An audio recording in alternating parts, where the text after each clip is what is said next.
When it comes to the most valuable cars ever sold, few can match the jaw-dropping figures reached by the 1962 Ferrari 250 GTO. At auctions held by Sotheby's, 3 different examples of this iconic car have taken the number 2, 3, and 4 spots on the list of most expensive cars ever sold. We're talking $51,705,000, $48,405,000, and $38,115,000 respectively. But why is this car worth such astronomical sums? What makes it so special that collectors are willing to spend tens of millions just to own one? To understand the 250 GTO, you've got to go back to the early 60s, when Ferrari was at the top of its game in motorsport. The 250 GTO was built for one reason and one reason only: to dominate the racetrack. Specifically, it was designed to compete in the FIA's Group 3 Grand Touring Car category. Now here's the kicker. Back then, Ferrari couldn't just build some experimental prototype and race it. The rules said the car had to be based on a road-legal model, and Ferrari had to produce at least 100 units to qualify. But Ferrari being Ferrari, they found a way around this. They built just 36 cars in total. That's it, 36. They somehow convinced the FIA that this was close enough. And honestly, when a car looks this good and goes this fast, who's going to argue? Under the hood, the 250 GTO packed a 3.0-liter V12 engine. And this wasn't just any V12. It was based on the engine from Ferrari's Formula One cars at the time. This beast could crank out around 300 horsepower, which, in the early 60s, was absolutely insane for a road car. It could hit a top speed of over 170 miles per hour and rocket from 0 to 60 in around 6 seconds. Remember, we're talking about a car that's over 60 years old.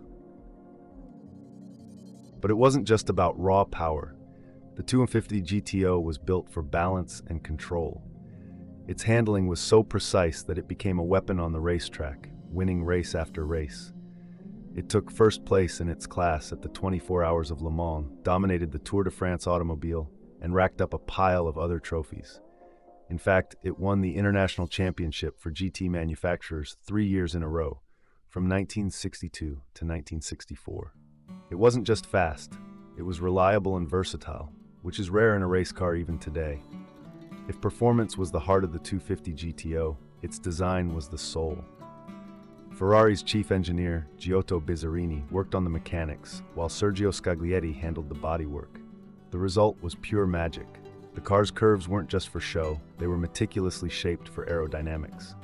Every line and every detail was about making the car slice through the air as efficiently as possible.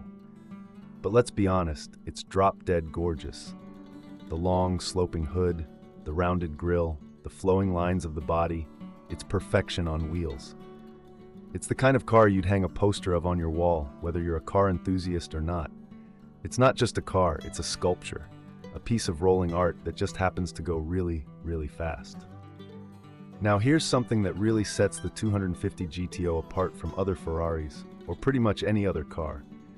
Back in the day, you couldn't just walk into a Ferrari dealership, wave a check around, and drive off in a 250 GTO. Oh no, you had to be personally approved by Enzo Ferrari himself. That's right, the man, the myth, the legend, the founder of Ferrari had to give you the green light. Enzo didn't just sell this car to anyone. You had to have the money, sure, but you also had to have the racing chops, or the connections, to convince him you were worthy of this machine. This exclusivity created an aura of mystique around the 250 GTO. Even today, owning one is like being part of the most elite club in the world. It's not just a car, it's a badge of honor. Another reason the 250 GTO is so valuable is the history tied to each car. Every one of those 36 examples has its own story. Some were raced by legendary drivers, others competed in iconic events like Le Mans or the Targa Florio. Each car has a unique lineage that makes it more than just a machine. It's a piece of history. Take, for example, the GTO that won the 1964 Tour de France automobile, or the one that competed in Le Mans. These aren't just cars, they're legends on wheels, each with a racing resume that most cars can only dream of. So why does the 250 GTO command such astronomical prices? It all comes down to a perfect storm of factors: its rarity, its racing pedigree, its stunning design, and its exclusivity. Add to that the fact that collectors go absolutely crazy for Ferraris, and you've got a recipe for sky-high auction prices. Let's put it this way. The 250 GTO isn't just a car, it's an investment. It's a rolling piece of history that's only going to get more valuable as time goes on. And with only 36 ever made, the demand will always outstrip the supply. In fact, one 250 GTO sold for a jaw-dropping $70 million in a private sale. That's more than some entire car brands are worth. The 250 GTO has also become a cultural icon. It's not just loved by car enthusiasts, it's admired by art collectors, history buffs, and anyone with an appreciation for beauty and excellence. It's been featured in museums, documentaries, and countless car shows. It's more than a car, it's a symbol of what happens when engineering, design, and passion come together perfectly. Even today, the 250 GTO continues to inspire.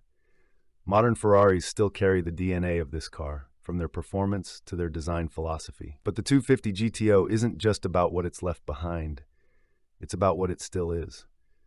Every time one of these cars rolls across the auction block or takes a lap at a vintage race, it reminds us why it's the king of the automotive world.